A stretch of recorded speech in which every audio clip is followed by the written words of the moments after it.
For years, Indiana fans have watched the same heartbreak. Close calls, late collapses, and after losses, just being like, oh, well, we'll get him in basketball season. They had never beaten Penn State at Penn State. Never. But this ain't your dad's Indiana. This is Curt Cignetti's Indiana. The old school coach with the new school Indiana NIL money. Money that allowed him to go get maybe the first overall pick in this year's NFL draft in the transfer portal. That dude is Fernando Mendoza. A guy who I actually called his first ever college start when he was a unknown freshman at Cal. Now he's Indiana's signal caller, leading one of the best teams in college football. But they found themselves down 20-24 with a minute 51 left in the game. What happened next wasn't just a 2-minute drill. It's the kind of moment that wins you the Heisman Trophy. Let's break down the drive that could maybe define this college football season. I mentioned it. It was Fernando Mendoza's Heisman moment. The 2-minute drill, 10-play drive, leads his team down the field after they got sacked on the first play. There's a minute 51 left in the game, down 4, like I said. Penn State still got some great pass rushers. Let's walk through it. All right, this is the first play. You're on the 20-yard line. Hitch here. They got a dig on the outside, a dig on the inside. Then you got a little comeback here on the outside. Penn State's going to rush 4 here. They ultimately get home, and they sack Fernando Mendoza. I thought Fernando Mendoza missed this receiver. The mindset when you're walking into this scenario as a quarterback is just get the first down. In 2-minute mode, minute 51, I didn't look up how many timeouts they had, but I would imagine they had at least one, if not all 3. But right here, just get the first completion. Don't worry about biting everything off. Just get the first completion. And I thought Fernando Mendoza did not get the ball out of his hands here. He gets sacked. I still think it's a good pass rush by Penn State. They're going to loop this defensive end around. No one blocks him, and he ultimately gets home. This is the first play of the drive to take a sack. It then puts you in second and what I believe was 17. Boom, second play. Excellent throw by Fernando Mendoza. This is big time. He's going to hit this slot receiver, a little vertical route in the seam. He's got 4 verts the rest of the way. Vertical route, vertical route, vertical route. This is big time. I forget.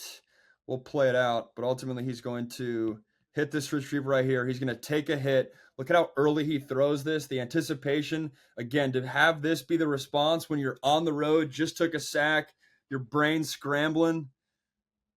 That's huge. That's big time.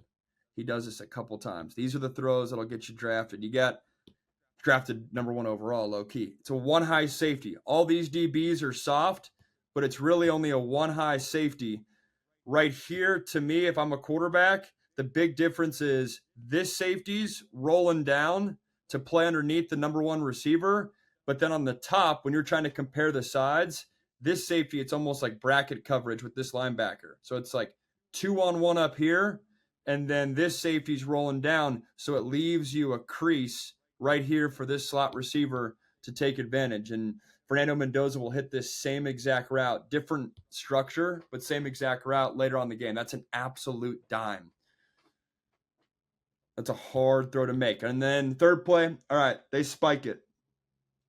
Fourth play, this is where they hit a comeback on the outside. So you rip the seam route on the slot. This time you got some momentum. You're down 4, so field goal doesn't win it for you. So that's also why Penn State's playing a little bit softer. They're not as aggressive as the next segment I'll do. I'll talk Dante Moore's 2-minute drill. That one, Iowa was not playing prevent. This, Penn State's playing softer man coverage, what they call 3 cloud at times. They're forcing Indiana to execute, which then allows you to get some of these softer throws on the outside lane. But it's a comeback on the bottom of the screen. This running back's going to get out into the progression.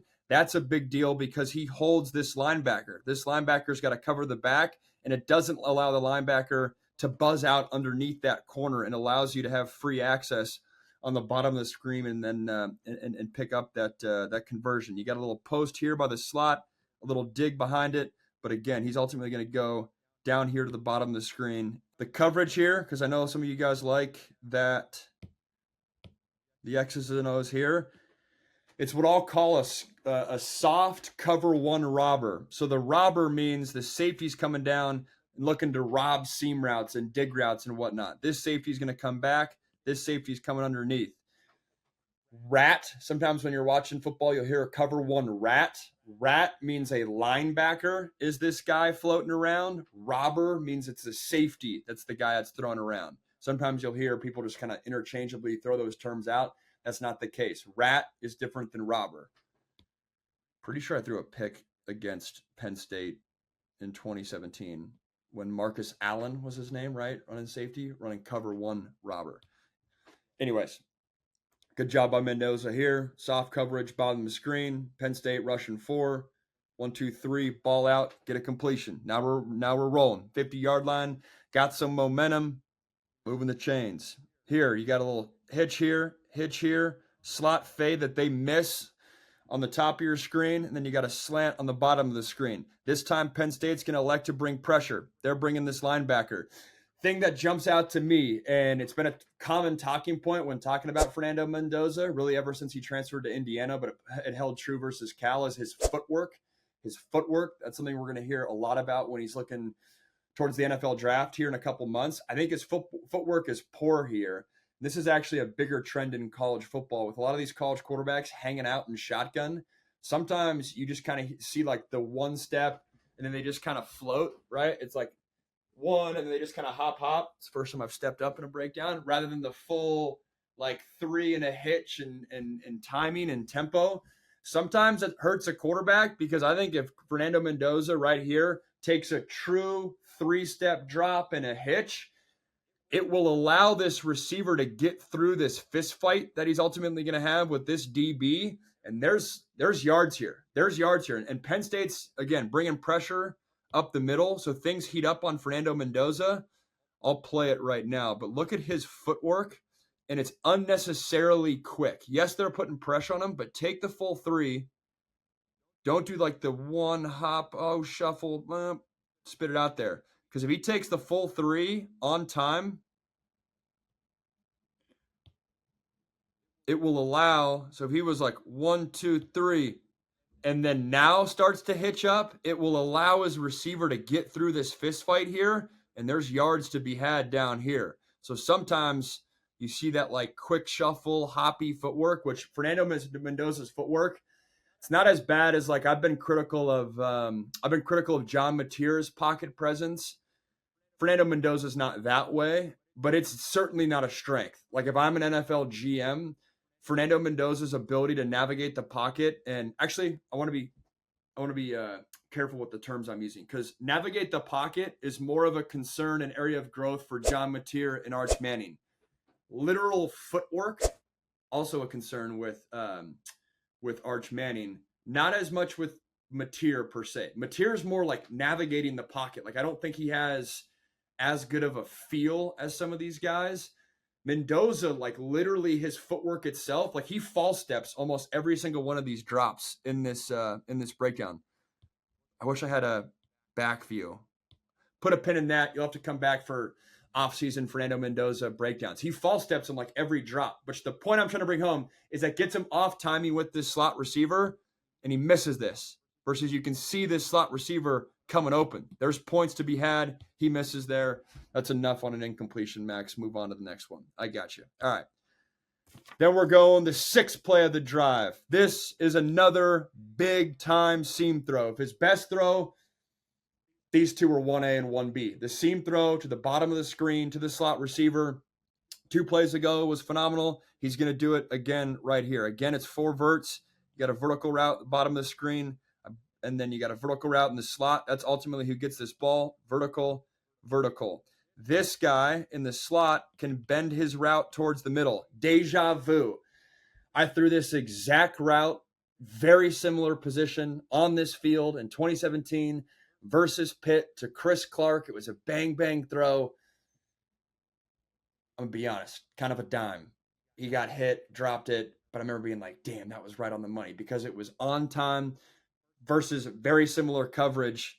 Not an easy look because Penn State knows the deal. Penn State's in Tampa too, meaning this guy's going to have deep path, this safety's going to have deep path, and then this third safety is roaming. The thing that jumps out is this third safety is going to work to the defense's right, offense's left. The reason that safety is doing that is because this is a receiver body. Defensively, if I'm this safety, This slot receiver scares me a lot more than this tight end body.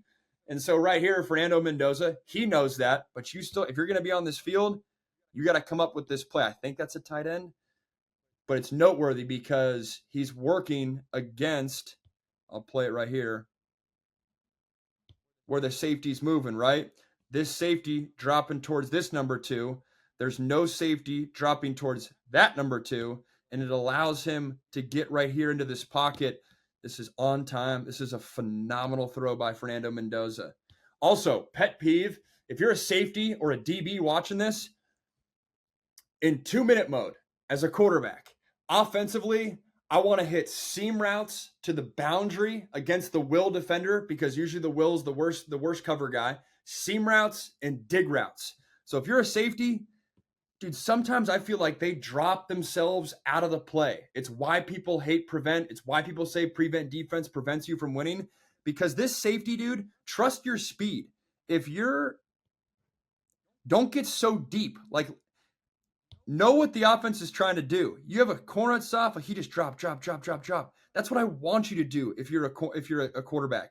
Instead of having 10 yards of gap here, make this 5 yards of gap, and you're not completing this ball. Sometimes I feel, and like a good safety, a savvy safety will know that's what the offense is trying to do. Right here, this is a guy that's just trying to pass the test. This is a guy that's just trying to not get yelled at in film and say, oh, you can't get beat deep. You can't get beat deep. I know that's your rule, but that's what I want you to do as a quarterback. Run yourself out of this play so then I can have green grass here to ultimately complete this ball. Little thing that as a quarterback, like, see how that's a tight window? Imagine if he doesn't have – that's it. That's still a tight window, and that had 10 yards of space when Fernando Mendoza threw that ball. Imagine if it was just 7 yards of space. You're laying a hit on that tight end, and he's not able to get it. This is the big time vertical route, bottom of the screen. Charlie Becker, 17-yard reception, 53 seconds yet left. Fernando Mendoza's got that touch. This is a back shoulder throw, but it's got the touch of like right behind the DB's helmet. Allows you to go up and get a rebound. That's a phenomenal catch, phenomenal throw. Fernando Mendoza. I said this about Michael Penix a couple years ago. Penix was muddy at throwing the back shoulder fade. He had that sense for firm, but had some touch with it. Fernando Mendoza, I don't think he's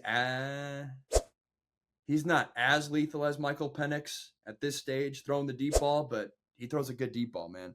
All right, next play. This is 8th play of the drive. Right here, now you're getting into like this is where coordinators, this is where you got to make your money because defensively, are you going to go pressure? You're going to go man. Offensively, you're going to go empty, spread them out. You're going to trust your run game. Again, I forget how many timeouts Indiana had here, but right here, Indiana's going to dial up the Seattle Seahawks, Malcolm Butler, Super Bowl play, or Super Bowl route concept, not the exact same play. But when I watched this, it gave me deja vu for the Seahawks, where you go slant on the bottom of the screen, and these two guys are going to work out. It's kind of just a rub route, and you're trying to hit it right here in this gap. The only problem is Penn State's going to rush 2, 4, 7 guys, I believe it is. This end here gets pressure, might be a linebacker body, gets pressure on Fernando Mendoza. As a defense, you're banking on if I bring pressure, you're not going to have the time or the windows to get the ball out. And I believe this almost gets picked. Ball out. There's someone right in his face. All right. It's shucked right beneath it. All right. Same exact completion, or same exact area in the field. This time, Penn State, they're going to bring 8 dudes. You only have 1, 2, 3 dudes in coverage. They're banking that you're not going to be able to get the ball out because the pressure is going to be on top of you right away. Kind of right, low-key. And Indiana has slow developing routes. So they're putting this guy in motion to try to give Fernando Mendoza, hey, is it man or zone? And then they're going, let me be clear with that so you guys don't think it's just chicken scratch. The slot receiver here, he's slow to roll, and then he's going to go backline fade ball. Recognize that route. That's ultimately what they score a touchdown on. This is not the touchdown play. This slot receiver is going to work out, and then he's coming in. To me as a quarterback, these routes are too slow developing. I'm going to get hit. I'm going to have pressure on me. Offensive coordinator, you got to help me out because I'm not going to be able to get the ball out. They're rushing 8. I don't have answers. Big thing to note. This is a tight end body blocking right here on these edge rushers for Penn State that are bringing heat. That'll matter to the very next play because right here, Fernando Mendoza gets hit. He's whopped. It's almost an interception. Not good. Pressure wins for Penn State. The very next play, they line up in the exact same structure. This is the touchdown play. This is the one where they're ultimately going to get this guy, slot fade, or like it's like a slow roll, meet you at the back line fade. The difference, though, is now Penn State puts their tight end here, and what they're going to do is have their running back step up, block the end man line of scrimmage there, and then their offensive line slide to the right. So now you have your right tackle blocking that edge guy to his right, and you're just sliding everyone that direction. It's much more favorable from a pass protection standpoint rather than that being your tight end. And what that does is it gives Fernando Mendoza just a half second more, even though he's going to drift and say, hey, if they're bringing 8, I got to drift and buy myself just a little bit more time to allow my slot receiver to get off the ball, a little slow shimmy, because he's reading this DB right here. If this DB has his feet in the dirt, he's going to run by him in the back end line, which is what he does. If he gets soft, this DB, and he rolls back and he's getting soft, then he'll break across his face in front of his face. It's kind of a read right there by the slot defender or slot receiver. Protection-wise, just a half second more. There's still heat on him. They're still bringing 8 dudes. But right here you can see, again, this is the game-winning touchdown, 3. He's reading this DB. DB's eyes are on Fernando Mendoza. He's going to lose sight, and it allows the slot receiver to then work behind him. If the defender had eyes on him and was maybe a little bit softer, I wouldn't be surprised if 3 cuts across his face. Excellent read, phenomenal catch. It's the catch of the year in college football, and it might win Fernando Mendoza the Heisman Trophy when it's all said and done because that was his Heisman moment. Very interesting precedent that could be set on Tuesday night. If the committee has A&M go ahead of Indiana, that sets a recency bias precedent to me that is not one that I agree with. I don't think Indiana, because this was a close call versus a bad Penn State team, should get leapfrogged by A&M. I still love A&M as a team. I wouldn't have minded really if A&M was ahead of Indiana before the first rankings. But to me, look at the totality of Indiana's schedule. They've been blowing teams out. They dominated Illinois, dominated UCLA, dominated Michigan State, dominated Maryland. I know those teams are not CFP title teams, but it's not just winning, dominating those teams. Iowa was relatively tight, which as the weeks go on, that feels like it's still a really quality win. And then Penn State was also tight. For A&M, very close call versus Arkansas, who's not good, 45-42. Close call versus Auburn, 16-10. And the close call versus Notre Dame, which that's on the road, a quality win. But my point is, if you allow this week to be the crack that allows A&M to leapfrog Indiana, that sets a precedent for the rest of the year, for all 12 teams or 16 teams that are in the hunt, that what you do recently, rather than in September and in October, when these margins are razor thin about who's going to be 8, who's going to be 9, who's going to be the 12th team in, the first team in, first team out kind of thing, it sets a precedent with this committee that what you've done for me lately is the most important thing.